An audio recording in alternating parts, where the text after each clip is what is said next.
Magandang umaga, pangkatibaw. Ngayong ipinagdiriwang po natin ang buwan ng mga kababaihan, isang kwentong inspirasyon at business idea ang ihahatid namin sa inyo. Ako po si Felicia Lois Lanya ng Philippine Veterans Affairs Office at ngayong umaga kikilalanin po natin si Mr. John Zamora ng Lulu Spice.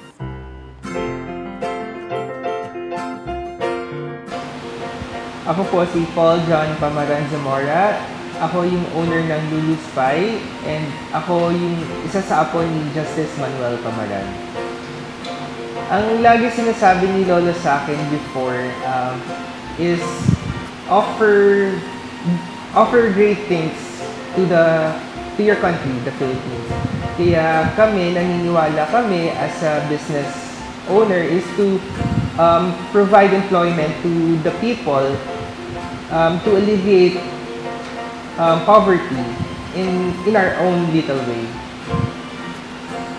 During the time na na-diagnose mom ko ng cancer in 2018 or 2017, most of her medicines sa Singapore kinukuha. Kaya naisipan ko mag-apply as a flight steward for an airline para maging easy access yung pagkuha ng medicines namin abroad or for any emergency cases.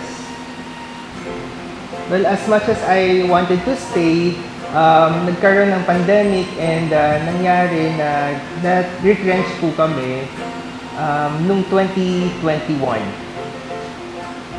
December of 2020, we found out na meron ng NCOV. It was still NCOV. It wasn't COVID-19.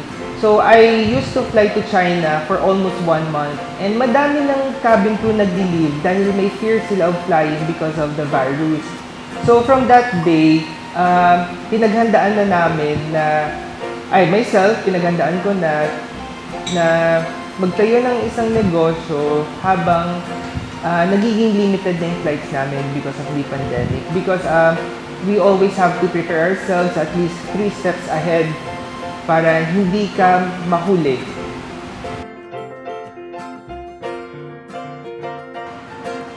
Magandang araw sa inyong lahat. Ako ay si Zamora. Isa po akong baker and owner of Lulu's Apple Pie. And today, gagawa tayo ng napakadaling recipe which is our old-fashioned donuts. So, sasamahan po tayo nila Colonel Yoli and Colonel Nieves for this quick, easy demo. So, ang ingredients natin ay yeast, we have sugar, eggs, butter, salt, water, bread flour, and a cup of milk. So, ang gagawin lang po natin, Colonel, sige po.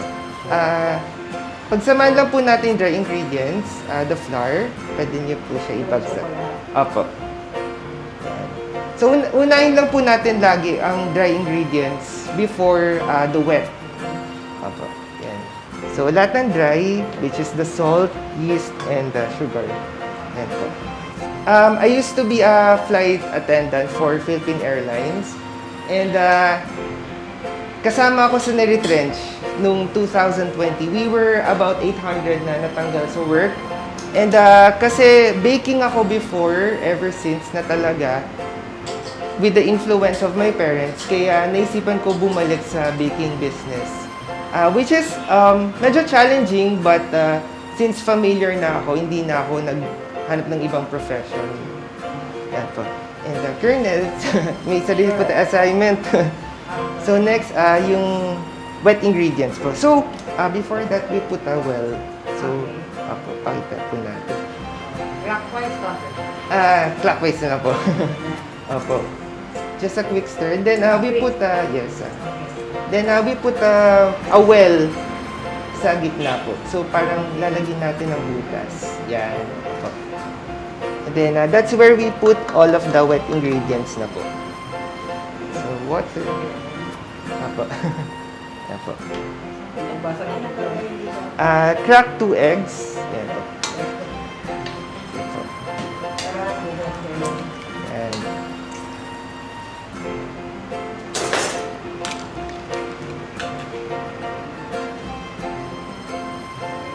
Opo.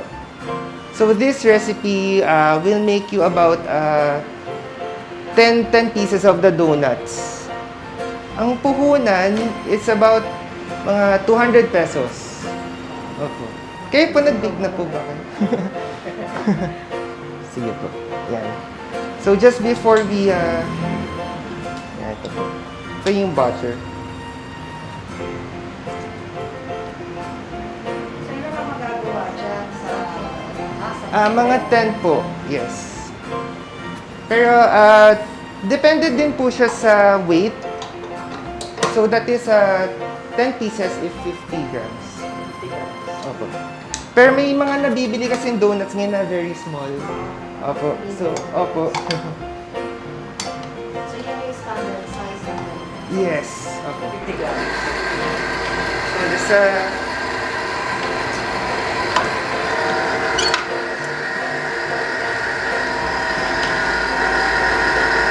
So, ang kailangan po kasi sa medium speed. Kasi po, if na-overbeat, umiinit yung ilalim. So, the yeast would create heat if it's too much beaten, pag nahalo na masyado. So, namamatay po yung yeast, hindi na siya aalsa. So, medium lang po kailangan. For how many minutes? Mga about 10 minutes po, ganito. Pero kung wala kang ganyan, kasi nag-start ka lang, pwedeng manual na ano? Yes, pwede po. Pwede manual. Important, papakita ko po yung finish, yung hinahanap natin na consistency for the dough. Ibilisan ko lang. Ito na po yung ating dough. So just to get a feel, we'll try to, we'll do manual kneading. Kakamayin po natin siya. Siguratin natin kasi dalawa.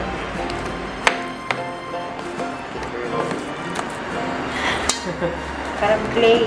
Opo. So ang hinahanap natin, it's they call it the window test. Parang transparent po siya. Okay. You see from the light. So yan, okay na po siya. Then ang knead po natin, we do it like that. Gamit yung palm, yung pulso po. Yan, push na. And maganda po kasi sa dough, sige po, sumusunod siya. Siya mismo sumusunod sa inyo po. Yan. Bakit ba natin siya ginaganito? Para mag-break yung gluten, makuha natin yung gluten para yung flour niya maging lumabas yung kanyang properties and maging firm yung dough natin. Para wala din po siyang buo-buo na harina. Yeah. For how many minutes? If with the mixer, mga 10. Pero if manual, mga 15, ganyan po. So, paano mo malalaman kung mag-i-stop ka na sa paggaganito? When you do the window test na po. Okay. Yung kanina. Yes. So this one just to get the feel ng ating manual kneading. And then, next po dyan. Kulang pa rin sa akin kasi hindi ko siya translate. Baka una yata yung oil dyan. First time yun po mag-bake? Yes. Anything? First timer. Okay lang po yan. So, I'll just be using the same pan. So, lalagyan natin ng mantikilya. Yan. Oil. So, you can put na po yung dough sa loob. Okay. So, pag na-knead nyo na po siya, lalagay nyo siya sa isang bowl with oil para hindi siya dumikit. And then, paalsahin po natin siya for about 1 to 2 hours. So, doon po lumalabas yung flavor ng bread sa pag-alsa. Lalo na po sa donuts. So, mas matagal yung rising, mas matagal yung flavor. Pero not too much kasi umaasim siya. So, we just want just to double the size. Matagal din pala, 2 hours bago siya umalsa. Opo. 1 to 2. Depende din po sa sa room temperature. So, pag nag-double size na po yung ating dough, you'll see po talagang nagre-rise na po siya. Pwede na po natin siyang i-mold into our donuts. So, Colonel, ano lang po natin? Magganito lang. Can you punch po? Suntok. Yan. Opo. Kasi may hangin po yung... Ang lakasan mo yung Para po pag nagagalit po. Ganun po. parang galit na galit pa. Opo. So, just to release the air. Yan. Okay na po yan. Okay. So, yan. Maganda po yung dough kasi sumusunod po siya. So, we cut. And then, we measure into 50 grams. Yan, sakto 50 grams. Oh. Minsan, yung iba sana, hindi na po nagtitimbang. If you just get the baker's touch. Sige po. Tapos ito, And Colonel, ito po, ibibilugin niyo naman po siya. Sa konti. Okay na po yan. so gaganunin ko lang. Yes, Straight ako sa timbang. Pwede po parang cup side. Cup yung kamay ko. Kamalugi tayo eh. And then, important po, after natin ihulma, lalagay natin sa parchment paper, wax or with oil para hindi dumikit. So, okay na to yung ganito. Yes, Parang that's liit. okay na po. Kasi magdo-double size po siya mamaya. Mabilis yung taga-bilo.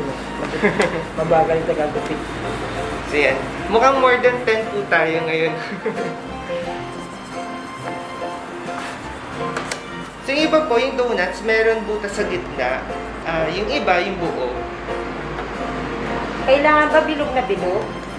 Not necessarily po. As long as medyo fine yung skin. Ito po, okay po. So, pag niluluto, hindi muna binubutas. Yung iba po kasi may butas na before pina-fry. Ah. Kasi pag mali yung temperature nyo sa pagluto ng donut, hilaw yung gitna. That's why most of the donut stores wala na talagang may butas na yung donut nila. Para mas sure yun. Yes. But this one, kasi po isa-stuff po natin mamaya with caramel para mas exciting yung flavor. Sakit din pala sa kilikili. Yes. Siguro one of the most challenging during mag-start ako sa baking was to use kung ano yung proper recipe na gagamitin ko. So, naghanap ako, then nag-research, pero ang ginawa ko na lang po, nakuha ko yung recipe ng aking mom na si Lulu. And then, ginamit ko yung kanyang recipes, which is about mga 20 years na sa amin sa family. And since then, parang every time may gagawin akong bagong recipe, sa kanya na ako kumukuha. May bitin taga-timbang eh. Yung sa marketing, isa sa challenges mo yung sa Yes. marketing. How do you market your product? Right now, we do the e-commerce, which is online. And very challenging during the time of the pandemic. But we have to use it to our advantage kasi during the lockdown, everybody po nakatutok sa phone, nasa online. So, we have to penetrate the market in the e-commerce and then we have to work from there. Then, every time po kasi challenging din po actually pag from lockdown and then mag-open ulit yung economy. So, you really have to makasabay ka po sa changes. So, dapat mag-adapt po tayo. Sakto po na 50. So, we'll just continue doing this until matapos yung dough at 50 grams. So, ito na po yung nag-double size na po yung ginawa natin kanina. So, indication na po yan na pwede na siyang i-fry. So, pinasa po natin siya for about 1 hour. So, sige po. Fry ko na po.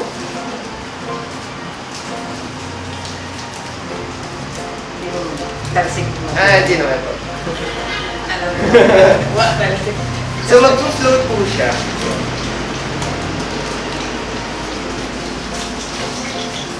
So, pag na-fry po siya, magdo-double din po yung size. So, hindi mo pala pwedeng tulungin. Yes. If you overcrowd po, bumababa yung temp. And may possibility pag dikit-dikit sila, hindi na. Opo. Pag kulang po sa oil yung paper, hindi dikit nito. Pero okay lang po. Hindi mo lang ginagamit ang chopstick. Opo. Hindi ko kasi masyado natatouch yung integrity ng food. Kaya mas maganda po yung chopstick. Ang rational oil cooking oil, yung parang binigay. Yes, opo. At lang din the whole paper. Yes. Okay lang po. Para sigurado din po. So, paano mo malalaman kung pwede ng hanguin? Nagiging golden brown po siya. Parang ito yung gusto kong part eh. And tumulobo din siya. Wala sa kami sa katotohanan.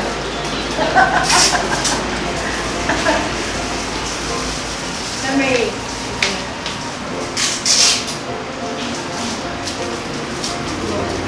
So yung init po nasa 160. We just maintain it at 160. 160. Yes, ako. Pag lumagpas ka sa 160, ano mangyayari din sa Naging sobrang brown po yung dough and then hilaw yung loob. Pag below 160 naman, Below- may effect naman sa If it's below 160, mabigat yung dough and very dense po siya. Bali, parang sobrang bigat na moist. Ganun. So we want it fluffy. Later, I'll show you po kung ano yung tsura niya. Yung tinatawag po kasi akong Saturn, yung Saturn look, yung ring ng Saturn. So it's like this part po yung puti. Okay. So later po mag-white po yung gilid niya. And that's what we are looking for. And dapat po lumulutang yung dough ng donut. Good for 6 to 7 trying. Opo. Ito, nag-brown na siya. So, Mas madali. opo. Madali ang chopstick. Yes. For frying, I really like using chopsticks for long. Tawag po kasi dito dowel. Yan. So yan po, nakikita niyo po dito. Yeah. Yan. Ang bilis na. Baka pag uwi niyo po, mas magaling na po. Babalitaan. Yan po. Kung mag-prito ko, chopstick.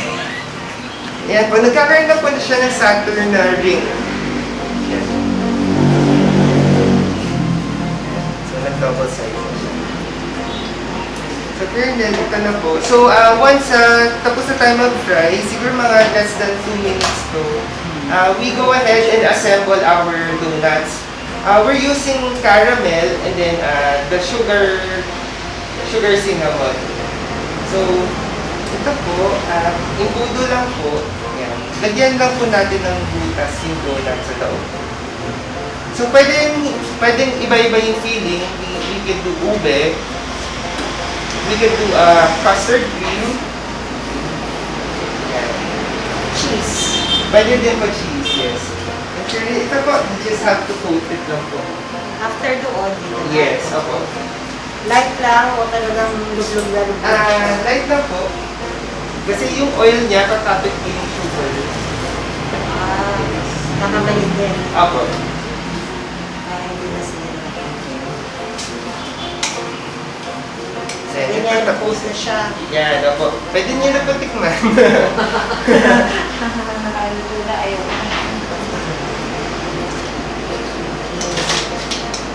Kailangan niyo pala maiganda para damage ko yata, mali na tuso ko. Hindi ko na-diretso na sila.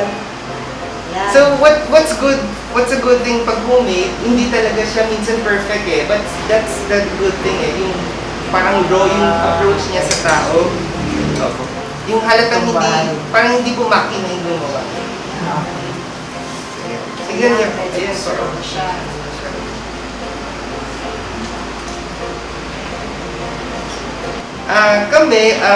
What I do before po ako mag-start nag-bake, sa bahay po talaga ako nag-practice.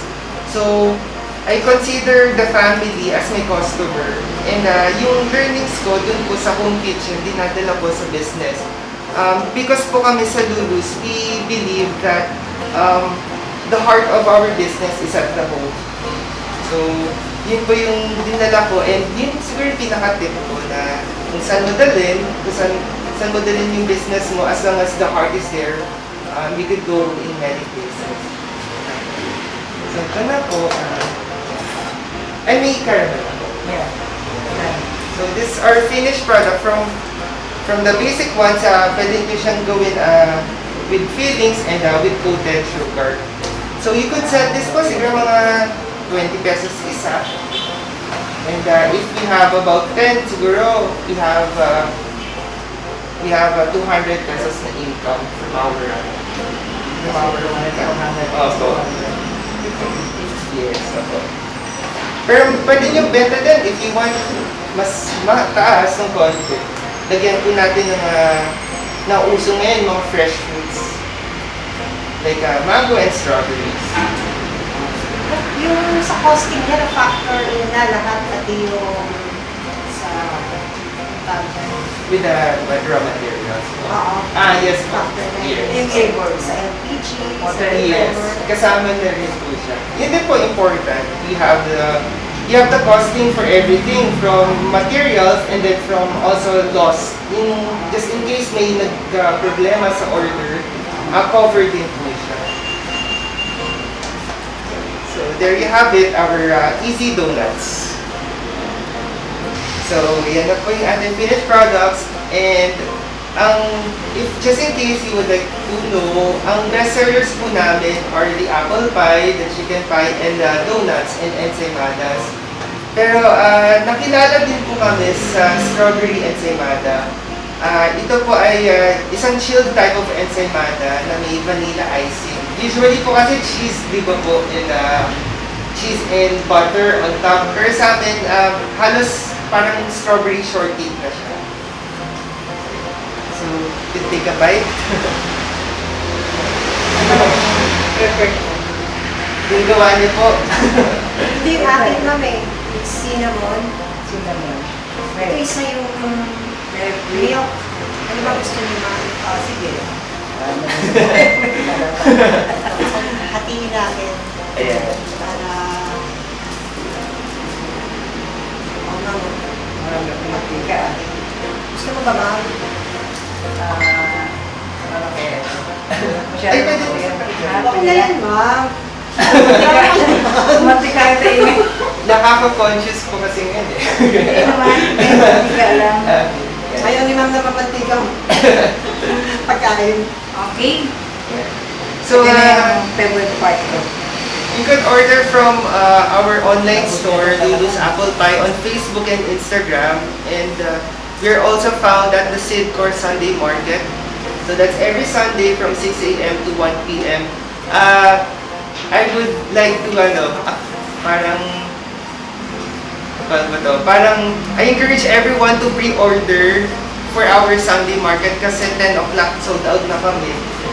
So, para we could accommodate everyone. Ako din.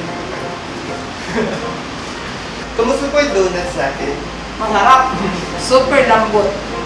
Hindi masyado matamis. Masarap po talaga pag nainit po eh. Yeah. So ako, if I would like to reheat for 20 seconds lang po sa microwave. 20 seconds na. Opo. Ano ikaw? Sa experience mo ngayon, sa ginawa natin, madali lang pala.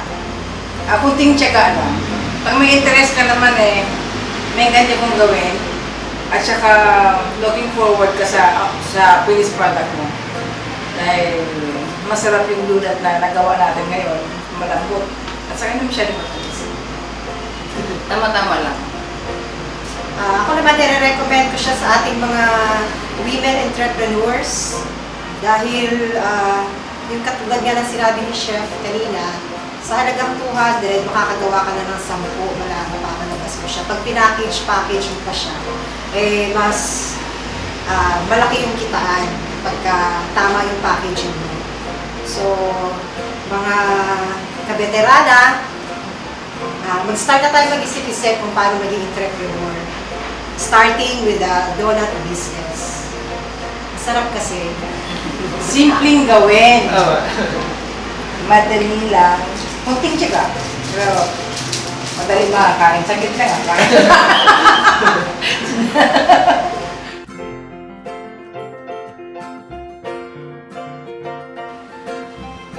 We have to be resilient and kailangan, sabi nga nila, kailangan lumaban sa buhay, which we did.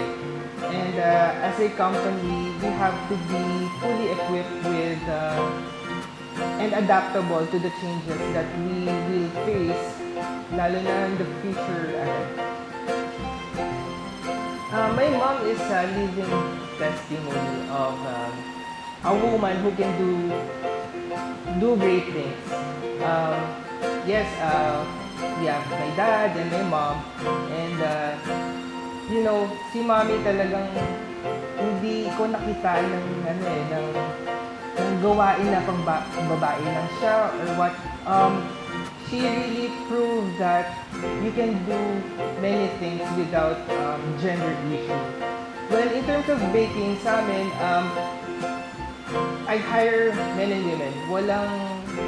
Walang discrimination because I myself is a strong believer for gender equality. Yeah, kami very welcome sa mga all types of gender. I encourage everyone to put your faith in the eyes of the Lord and to be strong and courageous and always have the heart for serving people. Ako si John Zamora at nakikiisa ako sa mga wanas and bumabati sa inyo ng Happy Women's Month.